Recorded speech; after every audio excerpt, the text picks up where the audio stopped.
قریب آیا اور اس نے آپ کو جی حملہ کیا اس نے، جی ہاں باقاعدہ طور پر، اور لوگوں نے پکڑ لیا. جی ظاہر ہے ہمارے ساتھ سیکورٹی کے لوگ ہوتے ہیں اندر، اور ایک ایک بندہ اندر انٹر ہوتا ہے. اور یہ کوئی پہلا واقعہ نہیں ہے، اس سے پہلے بھی 3-4 واقعات ہوئے ہیں، اس لیے ہم نے گروپ فوٹوز بند کر دی تھی. اور یہ بعض ریاستی اداروں کے انڈیویجولز جن کی ہمدردیاں اس قسم کے فرقوں کے ساتھ ہیں نا، وہ اپنی کیپیسٹی میں نا ہمیں مشورہ دیتے ہیں، اور مجھے پتہ چل رہا ہوتا ہے کہ آپ لوگ کس اسٹیشن سے بول رہے ہیں، کہ جی نہ کی کاٹ دیتے ہیں، یعنی نہ یہ تصویر کا سیشن ہو اور نہ یہ اٹیک ہو. پھر اگلے سٹیپ میں یہ ہمیں کہیں گے کہ آپ درسی بند کر دیں. بھائی ہم ایک ڈیموکریٹک کنٹری میں بیٹھے ہوئے ہیں، ہم کوئی بھگوڑے نہیں ہیں کہ یو کے یا یو ایس سے چلے جائیں. جی مشورے مسلسل ملتے ہیں ان کی طرف سے، اور بڑے لیول کے لوگوں کی طرف سے ملتے ہیں. میں اس لیے آپ کے پلیٹ فارم سے آواز ان تک پہنچا رہا ہوں. ظاہر ہے کہ جو ریاست میں بڑے لوگ ہیں، جی ریاست میں، ریاست سے مراد آپ فوراً ادھر نہ چلے جایا کریں بگ بردرز کی طرف. جی ظاہر ہے ریاست جس کی ڈیلنگ ہمارے ساتھ ہوتی ہے وہ تو سویلین ریاست ہے نا، یعنی کہ پولیس. ہاں ظاہر ہے اس قسم کے لوگ، جی ظاہر ہے اس قسم کے لوگ. دوسروں کے ساتھ تو آپ کا لینا دینا نا، ہمارا تو لینا دینا نہیں ہے.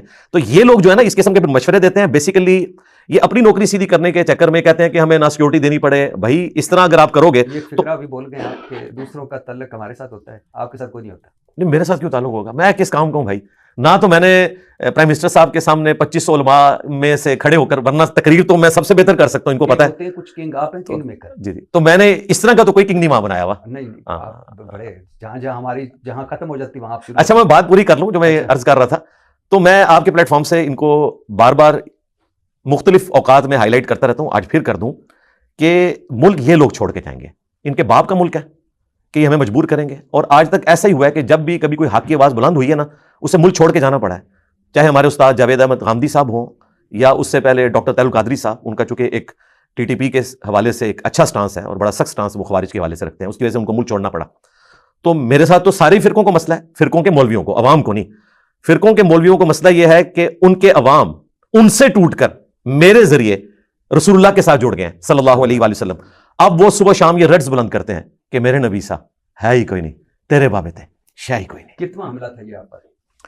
اگر نظر آتی کونسل والا حملہ نکال دیا جائے تو یہ 10واں حملہ تھا. 10واں. ہاں اگر اس کو ملائیں تو 11واں حملہ تھا. اور ان میں سے صرف ایک میں آپ زخمی ہوئے تھے؟ اب میں سن رہا تھا جی شروع میں جی جسم کے اوپر زخم لگے، یہاں پہ بھی زخم لگا. دوسرے میں جو بلیڈ تھا وہ یہ رائٹ والے آرم پہ لگا اور یہ کٹ گئی تھی، جو کرتے کا اوپر والا حصہ ہے، نیچے تک اس کا زخم ایسا نہیں پہنچا تھا. اور اس کے بعد تو کچھ نیچے پکڑے گئے. ایک تو پسٹل بھی لے کے آیا تھا، آپ کو پتا ہے کتاب میں پتہ نہیں کوئی ہالی ووڈ کی فلم اس نے دیکھ لی تھی، وہ پوری پسٹل نکالی ہوئی تھی. اور علماء کے موٹیویٹ کرنے پہ اندازہ کریں، یعنی علماء کا کوئی بچہ خود نہیں آیا آج تک. یہ سارے وہ لوگ ہیں جو غریب طبقے سے تعلق رکھتے ہیں. یہ جو آخری بھی آیا ہے ایبٹ آباد سے، یہ بھی ایک نان بھائی ہے، ٹھیک ہے، تندور پہ کام. جی غریب لوگوں کو یوز کرتے ہیں، زندگی ہارے ہوئے لوگ بےچارے، زندگی سے تنگ لوگ. وہ کہتے ہیں چلے ہم دنیا تو نہیں بنا سکے، اپنی آخرت بنا لیں، کسی کو جنت میں پہنچا کے ہم بھی جنت میں پہنچ جائیں. تو ایک پہ دونوں خنجروں سے آپ زخمی ہوئے، دوسرے پہ بلیڈ لگا، اور اس کے بعد باقی ساروں جی اس کے بعد میں نے سیکورٹی میجر لیا نا. اس سے پہلے تو کوئی بھی آ جاتا تھا. اور وہ جو پستول والا تھا، ہاں جی وہ پستول والا نیچے پکڑا گیا تھا، اوپر تک پہنچے ہی نہیں نا. اور سوئے والا جو تھا وہ، ہاں اس وقت تک یہ کر رہے تھے ہم کہ جوتیاں جو ہے نا وہ اوپر تک آتی تھی، تو وہ بوٹ کے نیچے رکھ کے لے آیا تھا. اس کے بعد پھر ہم نے ایک اور سٹیپ طے کیا، اب جوتیاں بھی فرسٹ فلور کے اوپر اتروا دیتے. تو وہ سوئے آپ کو پتہ چل گیا، نکال رہا تھا کہ آپ کے قریب آ گیا؟ نہیں وہ یہاں پہ ویڈیو ریکارڈ ہوئی ہے، اس حملہ کرنے لگا تھا تو یہ ساتھ بیٹھے ہوئے لوگوں نے پکڑ لیا تھا، تو اس کے ہاتھ سے پھر ریٹریو کیا، ہم نے جمع بھی کروایا. وہ ایف آئی آر کے اوپر لکھا ہوا ہے. یہ جو لوگ کہہ رہے ہیں نا کہ یہ سالانہ کوئی حملہ اپنے اوپر کرواتا ہے، بھائی مجھے کروانے کی کیا ضرورت ہے؟ مجھے بتائیں اس قسم کے حملوں کے بعد ہمارے ٹیم ممبرز، ان کی فیملیز، میری فیملی، پوری دنیا میں ہمارے اسٹوڈنٹس کتنی تکلیف سے گزرتے ہیں. تو میں اس قسم کی کوئی حرکت کروں گا؟ پھر اس قسم کی حرکت مجھے کرنے کی ضرورت کیا ہے؟ مجھے بتائیں کہ آپ کا کون سا عالم دین ہے کہ جس کی اتنی زیادہ آڈینس ہو یا اس کی بات مانی جاتی ہو؟ میں نے اب اس میں مزید کتنا گڑ ڈالنا ہے؟ اللہ کا شکر ہے کہ آلریڈی گڑ کافی زیادہ ہے. نہیں لیکن آپ وہ خنجر والے حملے کے بعد ایک پوڈ کاسٹ میں کہہ رہے تھے کہ الحمدللہ اس حملے کے بعد میرے سبسکرائبرز بہت بڑھے اور میری دعوت بہت عام ہوئی، اور پھر الحمدللہ کرونا آ گیا اور اس کے بعد ہر روز 5000 جی ہاں الحمدللہ کہیں گے. تو میرا مطلب ہے کہ آپ کو حملوں نے، آپ خود حملے کے فائدے بتا رہے تھے کہ میں پھر میری دعوت. دیکھیں یہ دو الگ باتیں، یہ پک اینڈ چوز ہے. اس طرح تو قرآن میں ہے کہ جس چیز میں تم شر محسوس کر رہے ہوتے ہو اس میں خیر چھپی ہوتی ہے بسا اوقات، اور جس چیز میں تم خیر محسوس کر رہے ہوتے ہو اس میں شر چھپی ہوئی ہے. ابھی آپ نے کہا نا کہ مجھے حملوں کی ضرورت کوئی نہیں، تو آپ تو حملوں کی تعریفیں کر رہے تھے. نہیں یہ دو الگ چیزیں ہیں نا جی. دیکھیں جب اللہ کی طرف سے تکلیف آ جاتی ہے نا پھر ہم نے کہنا ہے الحمدللہ انا للہ و انا الیہ راجعون. کبھی ڈیمانڈ نہیں کرنی کہ لوگ میرے اوپر حملہ کریں، یہ دو الگ باتیں ہیں. میں اس پہ نہیں جا رہا، میں کہہ رہا ہوں کہ آپ نے کہا کہ مجھے حملوں کی کیا ضرورت ہے، میں کیوں سالانہ حملے اپنے جی اور بات ٹھیک ہے، لیکن میں کہہ رہا ہوں کہ آپ تو اس حملے کے بعد الحمدللہ کہہ رہے تھے کہ میرے سبسکرائبر بڑھے، میری دعوت وائڈ ہوئی. تو ایک مسلمان کو یہی کہنا چاہیے جب اسے تکلیف پہنچے اللہ کا شکر ادا کرے کہ اس شر میں سے خیر نکلا، لیکن یہ نہیں ڈیمانڈ کرنا چاہیے کہ اللہ ہر دفعہ میرے ساتھ شر ہو اور اس میں سے خیر نکال. ہم اللہ تعالیٰ سے اس سے بھی اچھے کی امید رکھتے ہیں کہ بغیر شر کے ہی خیر نکل آئے. ہاں لیکن یہ جو شر تھا جس کو آپ کہہ رہے تھے کہ اس کی مجھے ضرورت نہیں، جی آپ ہی کہہ رہے تھے کہ اس شر کی اس سے مجھے بڑا خیر نکلا. جی نکلا، ظاہر ہے ایک مومن کو یہی کہنا چاہیے، ماشاءاللہ. لیکن کبھی ڈیمانڈ نہیں کرنی چاہیے کہ میرے اوپر شر آئے. دیکھیں اس میں ایڈ کر دوں، جامعہ ترمذی میں مسند احمد میں دعا ہے، نبی علیہ السلام نے جب خواب میں اللہ کی زیارت کی تو اللہ سے ایک دعا مانگی، اس میں الفاظ ہیں وَإِذَا أَرَدْتَ فِتْنَةَ فِي قَوْمٍ فَتَوَفَّنِي غَيْرَ مَفْتُونٍ. اے اللہ جب تو کسی قوم کو فتنے میں آزمائش میں ڈالے تو مجھے اس سے بچا کے رکھنا. لیکن کیا نبی علیہ السلام کے اوپر آزمائشیں نہیں آئی ہیں؟ جب آزمائش آ جائے پھر آپ نے کہنا ہے جو اللہ کی مرضی، الحمدللہ حسبنا اللہ ونعم الوکیل. ڈیمانڈ نہیں کرنی. ظاہر ہے کہ مسلمان کو ہمیشہ پازیٹیو اس کا میں فیکٹر دیکھنا سمجھا چاہیے. نہیں پایا، میں آپ کو سمجھاتا ہوں. آپ کہہ رہے تھے کہ جو حملے ہیں مجھے اس کی کیا ضرورت ہے کہ میں سالانہ حملہ کرواؤں اپنی مقبولیت کے لیے، اپنے سارے کچھ کے لیے. جو لوگ سمجھتے ہیں وہ کہتے ہیں کہ یہی تو ہے ان کی بیس، کہ دیکھو ہر سال ایک حملہ ہوتا ہے، کبھی کہیں سے کبھی کہیں سے کبھی کہیں سے، اور اس کے بعد یوں اوپر جاتے ہیں سبسکرائبرز. اور میرا خیال ہے ایسے شخص کو تو دین کی تبلیغ نہیں کرنی چاہیے جو اس قسم کے جھوٹے حملے کروا کے کوئی فیم گیل کرنے کی کوشش کرے. وہ تو ایک مومن کہلانے کا حقدار ہی نہیں ہے، وہ تو منافق انسان ہے. تو جو بندہ اپنی جان ہتھیلی پہ رکھ کے اپنی آخرت کی فکر میں ہے وہ اس قسم کی منافقت کیوں کرے گا؟ نہ میں کسی اور کے بارے میں یہ بات کروں گا کہ اس نے خود اپنے اوپر حملہ کروا لیا. ہم کیوں ایسی بات کریں؟ اگرچہ کوئی کروائے بھی تو تب بھی ہم یہ بات نہیں کریں گے. ظاہر ہے وہ ایک تکلیف سے گزر رہا ہے. تو میں صرف ایک اس کا خاص پہلو بیان کر رہا ہوں کہ مجھے ایسی ضرورت نہیں ہے. ایک مسلمان کو تو ایسا کام کرنا ہی نہیں چاہیے. اللہ کی نصرت اس سے اٹھ جائے گی اگر وہ اس قسم کی حرکت کرے. آپ کو نہیں لگتا آپ کا لہجہ، آپ کا رویہ، آپ کا گفتگو، آپ کا سٹائل بہتر ہوتا تو نہ یہ حملے ہوتے اور نہ آپ جیل جاتے؟ مجھے یہ لگتا ہے کہ اگر میں یہ کام نہ کرتا تو شاید میرے ساتھ یہ کچھ نہ ہوتا. نہیں، مجھے لگتا ہے کہ اگر آپ کا رویہ بہتر ہوتا، اگر آپ کا لہجہ بہتر ہوتا، اگر آپ کا سٹائل بہتر ہوتا گفتگو کا، تو بہت سارے ہو سکتا ہے حملے. اس طرح کا کوئی بندہ ہے دنیا میں؟ حملے بہت سارے ہو سکتا ہے کہ حملوں کو تو چھوڑیے، 295C میں آپ نہ جاتے اندر. مجھے بتائیں اس طرح کا کوئی بندہ ہے اور کون جو یہ والا کام کر رہا ہو اور اس پہ حملہ نہ ہوا ہو؟ یہی تو میں کہہ رہا ہوں. نہیں میں تو نکل گیا نا. دیکھیں آپ کوئی مثال پیش کریں گے. میں مثال دیتا ہوں. کون سا بندہ؟ میں آپ کو مثال دیتا ہوں. ایک مثال چاہیے سر. نہیں میں 4 دوں گا. نہیں مجھے ایک چاہیے. آپ مزاروں کی بات کر رہے تھے، مزاروں کی شہادت کی بات کر رہے تھے، سعودی عرب کی بات کر رہے تھے کہ سعودی عرب نے مزار گرائے تو انہوں نے کہا کہ مزار شہید ہو گئے. ساتھ ہی آپ نے سور کی مثال دی کہ دیکھیں سور، او بھائی یہ حرام، سور تو حرام ہے، سور تھوڑا شہید ہوتا ہے.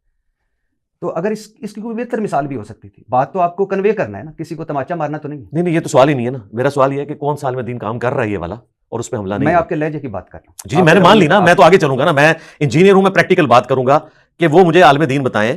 یہ بات آپ نے مان لی کہ اس کی بہتر مثال نہیں، ادھر تو بات آئے گی بعد میں. یہ تو میں ٹاپک بعد میں ڈسکس کروں گا. اس وقت یہ ٹاپک ڈسکس ہو رہا ہے کہ اگر آپ یہ کرتے تو یہ نہ ہوتا. تو اس کے لیے آپ ایک مثال پیش کریں گے نا. یہ دیکھیں پلانٹ ارتھ کے اوپر 1400 سال میں یہ لوگ ہیں جنہوں نے اس طریقے سے کام کیا اور ان کے اوپر کچھ بھی نہیں ہوا. وہ مجھے مثال دیتے ہیں. چلیں آج کے پریزنٹ ورلڈ سے دیتے ہیں، ماضی میں نہ دیں. بہت سارے علماء سرکار ایک بندے کا مولانا طارق جمیل صاحب کب اختلافی موضوعات کے اوپر بولتے ہیں؟ ہمیشہ بولے. نہیں کب بولے ہیں؟ کوئی ایک بتائیں. چشتی رسول اللہ، تھانوی رسول اللہ، کوئی ایک ٹاپک بتائیں. کوئی گستاخانہ عبارتوں کے اوپر. وہ توحید کی بات کرتے ہیں لیکن کبھی انہوں نے کہا ہو کہ یا شیخ عبد القادر جیلانی المدد کہنا شرک ہے، یہ کبھی بھی نہیں بولیں گے. آج کے بعد بھی نہیں کبھی بولیں گے. ایک ہوتا ہے سر سچ تو بولنا چاہیے آپ کو بھی مجھے بھی. ایک ہوتا ہے ننگا سچ، ایک ہوتی ہے جیت، ایک ہوتی ہے اگلے کو رسوا کر کے جیتنا.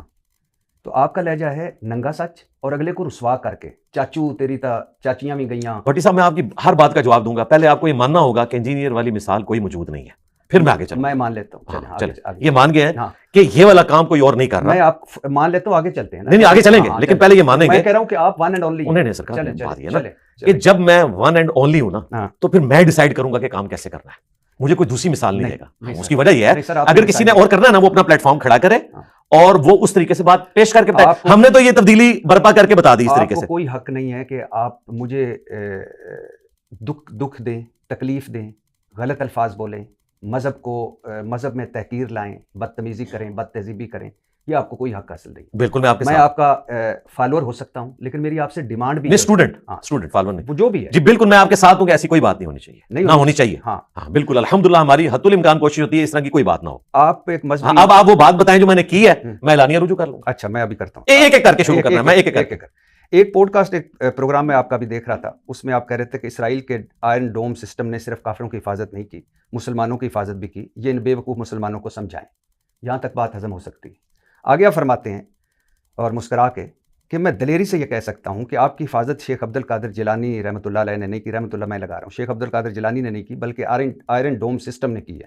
حضرت آئرن ڈوم سسٹم حافظ اللہ تعالیٰ کی برکت سے نئی زندگی مبارک ہو. اب مجھے بتائیں کتنی جنگوں میں کفار نے صحابہ کو شہید کیا؟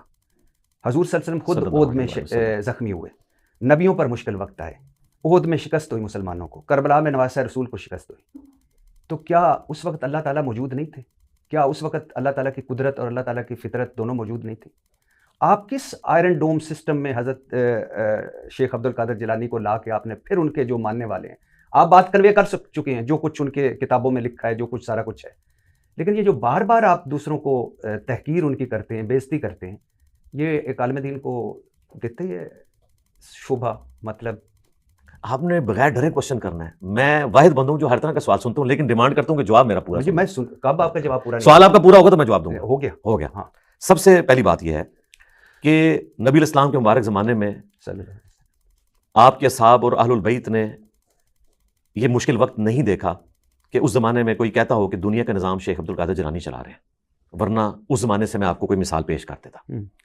اس کے باوجود میں آپ کو ایک مثال پیش کرتا ہوں فرضی جملوں کی. صحیح بخاری میں کم از کم 8 جگہ پہ یہ حدیث موجود ہے. جب نبی الاسلام کی وفات ہوئی, آپ کی میت رکھی ہوئی تھی حجرہ عائشہ میں, سیدنا ابوبکر داخل ہوئے, ماتھے پہ بوسہ دیا اور کہا یا رسول اللہ, اللہ تعالیٰ آپ پر 2 موتیں جمع نہیں کرے گا, ایک موت آپ کا مقدر تھی وہ آپ کو آ گئی, اب آخرت کی زندگی آپ کے لیے. باہر نکلے تو سیدنا عمر نے تلوار اٹھائی ہوئی تھی اور کہا کہ میں اس شخص کو قتل کر دوں گا جو یہ کہے گا کہ رسول اللہ مر چکے ہیں, نعوذ باللہ. تو سیدنا ابوبکر نے ان کو سمجھایا کہ عمر بیٹھ جاؤ, وہ نہیں بیٹھ رہے تھے. پھر حضرت ابوبکر نے کہا کہ عمر کو اس کے حال پہ چھوڑ دو. یہ بخاری شریف ہے, مولانا شریف نہیں ہے. ممبر پہ چڑھے اور حمد و صلات کے بعد پہلا جملہ فرضی بولا, جس طرح کہ میں ان کی سنت پہ عمل کرتے ہوئے فرضی جملے بولتا ہوں.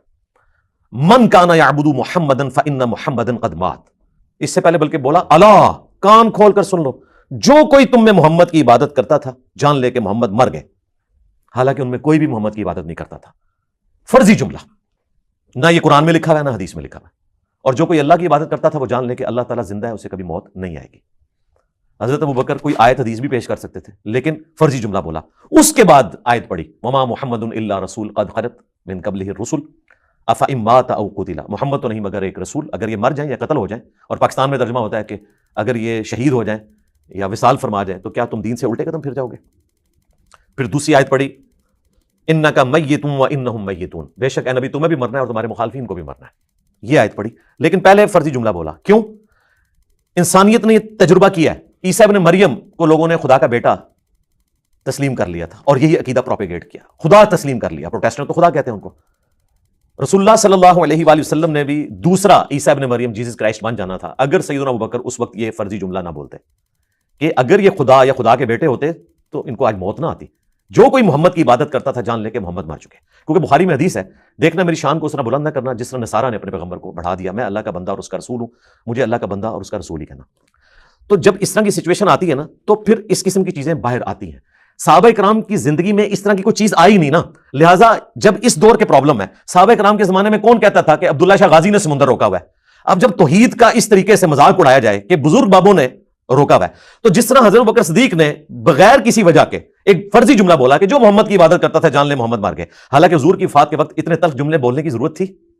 لوگوں کے دل دکھے ہوئے ہیں. وہاں تو ہونا چاہیے تھا مصطفیٰ جان رحمت پہ لاکھوں سلام, 100 دفعہ درود شریف, گھیٹیاں ہونی چاہیے تھی. لیکن حضرت ابوبکر کو پتا تھا کہ اس وقت اگر میں نے امت کا قبلہ صحیح کر دیا نا تو آندہ کوئی ڈیوینٹی کلیم نہیں کرے گا. اچھا اب دیکھیں یہاں پہ بھی مجھے جب پتا چلا تو پھر میں نے بات کی, ظاہر ہے میں جین زی کا ٹیچر ہوں, میں آج کے دور کی بات کروں گا کہ کوئی بڑے سے بڑا انسان اپنا پیشاب بھی نہیں روک سکتا, اور تم یہ بات کر رہے ہو کہ فلاں بزرگ نے جو ہے وہ سمندر روکا ہوا ہے.